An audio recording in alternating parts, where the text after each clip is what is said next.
So meeting is called to order at 3:33 PM. Brandon, you recording? I'm recording Okay. this. Thank you. Everybody give permission to be recorded? Yes, Rob? Yep. Tatis? Yes. Al? Yes. Me, yes. yes. Yes. Andrea? Yes. Thank you. Mike? Yes. Swank? Yes. Okay. I'm going to say that I'm just going to stay neutral here because, you know. Conflict of interest. Because Mike and I have a friendship and a relationship, so I'm just here to observe. But Mike had approached me today and said he wanted to speak to the board, so the floor is yours. Yeah, we wanted to give you a chance, Mike, to speak first before we say anything out of disrespect, you know. Yes, I appreciate that. Your application has been submitted, it's been accepted.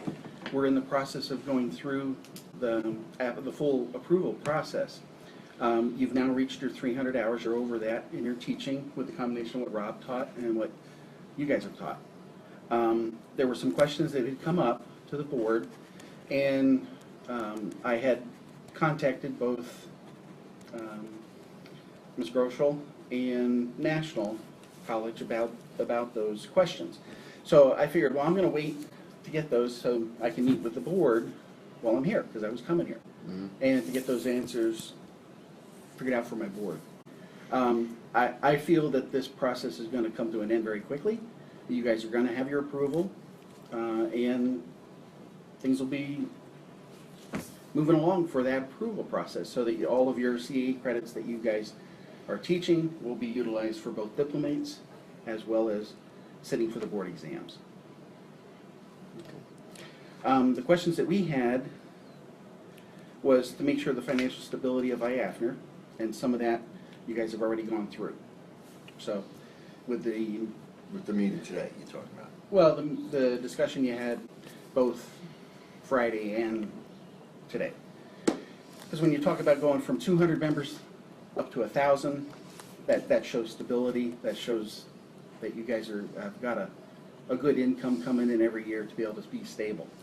The next thing was, we had a question on the contracts. We understand that the functional neurology seminars is a separate group, and that we didn't want to see that get up and leave IAFNR. So we were asking, what's the relationship in that in that contract? And that's where we're going. Now, we understand that your childhood development, other than the expenses that you have, that goes back in Right, it goes back to IAFNR, and that's IAFNR, what right. Janet had told me. Yes. But I guess the big question that we have is, what's the relationship with the functional neurology seminars and IAFNR? I'll let you answer that question. I wanted all those questions in a written letter. I'm fine with that. I mean, I think we've gone through this time and time again about corporate structure and stuff like that, but Yeah. we'll get to some of your answers by some of the questions that we have. We need answers from you too. Okay.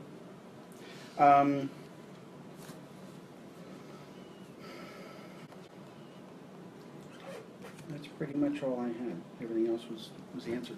That's the only written. Well, the question that I can answer for you. The question is, Functional Neurology Seminars is an independent corporation, and we work with IAFNR in building membership. We work in conjunction with each other. Yeah, and that's what I got from National when I Yeah. talked to them. And not to the point, it's solid enough to where part of what we do, you know, we give money to them. You know, you don't just give money for. We loose were there to relationships. help develop. The IAFNR board developed and approved the course material for Functional Neurology Seminars. Functional Neurology Seminars developed the program with the direct intention to fulfill the 300 hours that we were told that was required. Functional Neurology Seminars is an LLP.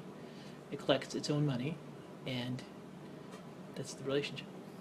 Okay. Now, as far as that money coming back to the board, is there any kind of like percentage that we know about? I know it's all new. I know it's all new as to, this whole setup coming back and. We do give a percentage to. I mean, after. The initial goal was for us to build membership. So right now we're building membership, and then at the end of each year, as we look at our financials, then we'll determine the amount. So it means that they lowered fees and forego some of their monies in order to help membership, which then goes, the membership fees go to IAFNR. Yeah, So- I understand that. The biggest concern would be the contract with IAFNR then is that you guys are always gonna be teaching, or your group. Or maybe another person that we hire. Yeah, it doesn't have to but be you our- guys, but- Our company. We But don't- your company will be teaching for them. If you're asking if we have any intentions of leaving, the answer is no. That's our big, that was our big concern, was we There's no didn't, we intention. didn't want to have, go through this process and then have you guys say, okay, we're done, we build Well, up. we know that, we know And that. I don't feel that that's what you guys And would if, do. and the question is financial, IAFNR is completely stable with membership unrelated to any of the courses that we teach. Yeah, With that so- finesse. Yeah, and Rob and I talked about that. And if we give money, it's charitable. It's not necessary, it's charitable. Yeah. Okay. That's the questions I had. Did Pretty they much- meet the standards of what you were looking for? Yes. Okay. Okay. Well, Al, we'll let you read our questions if you don't mind. Okay, first question, has Cajun shared any of our application information with anyone outside of the Cajun board? If so, who? No. Okay.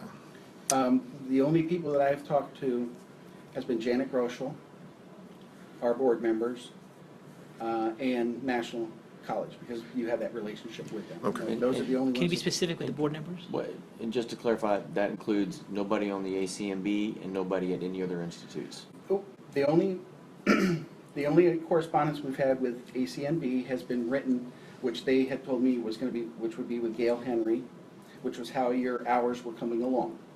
And that she was supposed to have forwarded that information on to you then as well, in a written form. So you did. So you did disclose it to So ACMB. Cajun did disclose information about About hours that were being approved and how far along you were in that approval, So there's in been- the hours. So I'm just saying, there's been discussion between Cajun and ACMB about this process. About, yeah, about how it was coming along. And it was fair question that they asked. We want to know because we have diplomats who want to know if this is going to be able to be used for their board exams or for their CE credits. And this is before any opinions have been rendered. Or approvals. Yeah. We've approved the process of the application. We've approved every class along the way as it's gone. And we're in the final approval now because you've met the 300 hours, which is in the bylaws. And we're now in the process of making sure the financial stability is there. And so far, from what I've heard this weekend, I don't have a problem with that. I think what he's Is that saying, requested before the I think 300 what, I hours think were what met? he's saying is, communicated in writing to the ACNB, that I the have those hours letters were That's okay. for the ACA to understand that the courses so far have been approved. ACNB. ACNB, not our application So itself. Gail didn't approach you, you approached Gail. No. Gail got phone calls from somebody.